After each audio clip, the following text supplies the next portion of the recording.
Hey, good morning. This is a VR response for one of the good people in the hobby. This is John Fan. He's celebrating 2,000 subscribers, and I got to know John quite a bit because he was actually featured on my channel when we talked about the 1978 top set. And he couldn't have been more accommodating with his time, being able to do the preparation, which I really appreciated as we did the video, because when we talk about some of the sets, we do a lot of research about the sets themselves and what's going on during that season. And he was more than prepared to tell those stories, as well as his personal story about why he enjoyed the 1978 top set, which was one of the first sets he collected as a kid.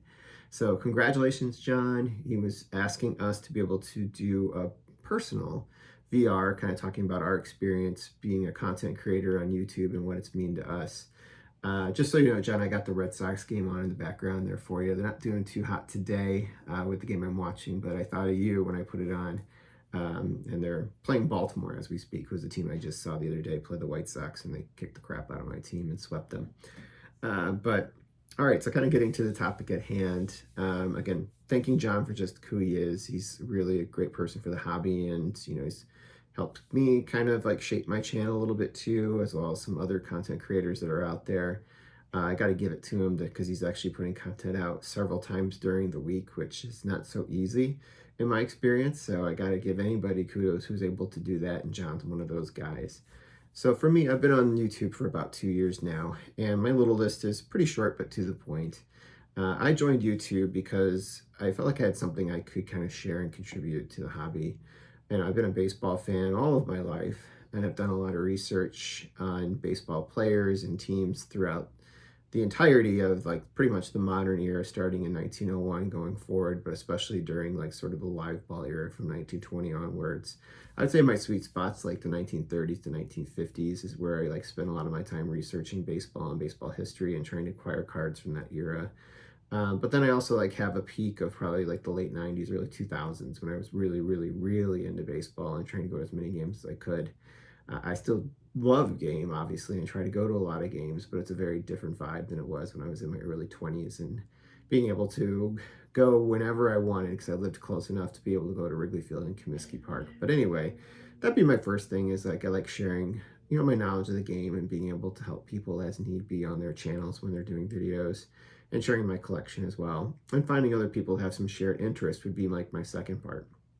So by doing so, I've been able to connect with people who have a lot of shared interest around teams, sets, and players, and just kind of collecting the eras. And that's kind of been fun because, like my friends are fantastic. And, we talk a lot about players and cards, but 1930s and 1940s baseball is not really their thing unless they're going after like Ted Williams and things like that, or Joe DiMaggio. But I like the Johnny Mises and people like that too. So I want to talk about those players. And this is the community I found to be able to do so.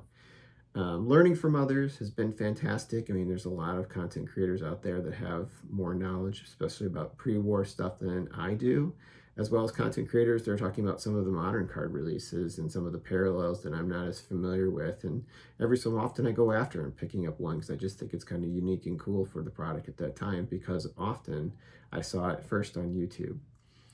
And then like the final thing that kind of like is good for me is, I've enjoyed like being able to have this as kind of a distraction and entertainment purposes, and I hope that I'm able to kind of provide that for others.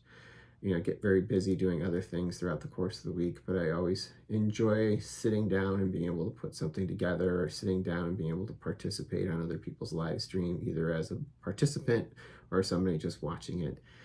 So again, thank you very much, John, for creating this challenge for all of us to celebrate your 2,000 subscribers, and congratulations on having 2,000 subscribers. That is fantastic. And I hope you get another 2,000 more.